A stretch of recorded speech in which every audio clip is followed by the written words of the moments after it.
अस्सलामुअलैकुम जी। अब मैं जा रहा हूँ सियालकोट, तो आपको उधर जाके मिलते हैं, फिर आपसे बातें शेयर करते हैं। अल्लाह we will back the vlog जी। तो अब हम पहुँच चुके हैं जी सियालकोट। देखे मैं घर में बैठा हूँ, ठीक है। तो अल्लाह की तो दसा बड़ी जी गर्मी ही, अखा मेरिया पीड़ पियाँ कर दी। सवेर का सुता नहीं, सर की दुकान खोली, रोज़ा रख के नमाज़ पढ़ के दुकान खोल के सजा सजू के बनो मार्केट। अब होर की भी तबीयत नहीं सही, उन्होंने बहार चढ़ाई तो मैं अगे तुहानूं कह आ लगा सियालकोट। तो पहुँच गया सियालकोट, कमरे के अंदर आ, ठीक है। तो गर्मी इंतहा दी है बाहर, किते ना फिर घर बह के मेरिया वीडियो वेखो ध्यान दे नाल, मैं की कर रहा, किहड़ियां भाई अबर गलियां विच आ रहे हैं। अच्छा तो किते जाना नहीं तुसां, ठीक है। मेरे नाल ना रहना। हुण ठहर के वेखने की हिसाब किताब। जो कज़न उठते हैं सुते ने भी रोज़ा रख के, जो उठते हैं उठ के फिर उन्होंने उरा परा हो के तो फिर वापस घर चली गए। तो घर अब्बा जी तबीयत नहीं सही था दसिया, तो फिर लेट हो गए तो माड़ी गल है। इसलिए टाइम ना चलीए वापस घर। अल्लाह अल्लाह खैर सल्ला।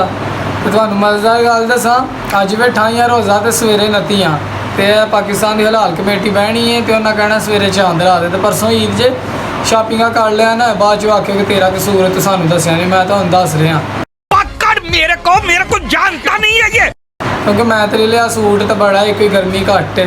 सवेरे सवेरे तो सजावांगे ना बनो मार्केट, तो शाम टाइम आवांगे सियालकोट वाल।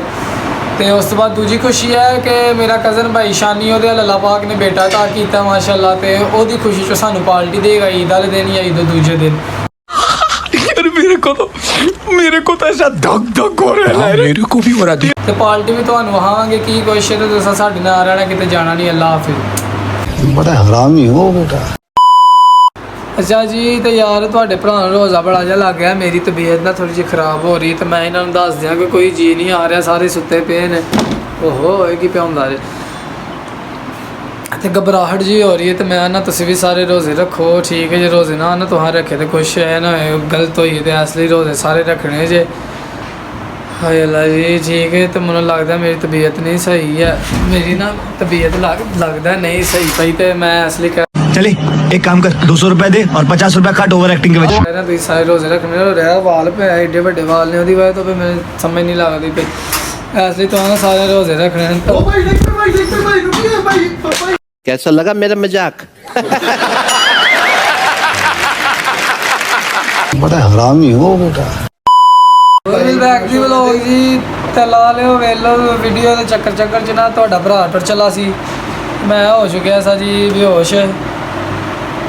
पता नहीं है फिर इतने घर च कई तो मैं ही हाँ, तो जिन्हें मेरे तो पानी का छटा कराया जरा कुट के, तो हूँ मैं अचानक मेरी अखा भीड़ कर दिया। खैर करे, मैं तो डर गया था यार कसम से। मैंने देखा भाई खरे खरे क्या हो गया भाई को। ठीक है, तो मैं ना रोज़े रख लो तो घर ही रहो, कितने जाओ ना, मेरा गला खुश्क हो हालत ही दे रहा है। और फिर मैं भाई को गेल पानी डालने लगा था, गेल पानी मुँह में डालने लगे थे गंदे। अल्लाह का वास्ता है मेरे चैनल सब्सक्राइब करो, लाइक करो, शेयर करो। तुहाडे आस्ते बेहोश भी होया, तो तुहाडे आस्ते सिर भी धोता पाया ही। हाँ जी, तो हुण मेरी सलाह है घर चलिए लीकां पाइए, तो जेसर वाले वापस चलिए। इतने सियालकोट च मज़ा नहीं आ रहा, जो जेसर वाला है वो जेसर वाला ही है। कौन है ये लोग, कहाँ से आते हैं ये? लो जी आन जान च मुक गया रे सफ़र। चलिए अल्लाह अल्लाह खैर सला घर हाल मैं कुछ चाबी फड़ लिया गड्डी खलोती, घर चलिए चल के तुहानूं मिलने आ। जिस वाले इत्थे कोई मज़ा नहीं आया, बेहोशी होए हैं, तो हम घर चले हैं, तो उत्थे अल्लाह अल्लाह करके तो इंजॉय योर सेल्फ करिए। अल्लाह हाफिज़। अच्छा तो मित्रों, मैनूं पता तुहानूं मेरी शोशापन सोना नहीं लगता। इसी के साथ आज की मजदूरी यहीं खत्म करते हैं। अगर तुम्हें वीडियो पसंद आई तो लाइक मारो यार। मुझे नहीं पता, मुझे 2 मिलियन लाइक्स चाहिए, कैसे ना कैसे करके मुझे चाहिए।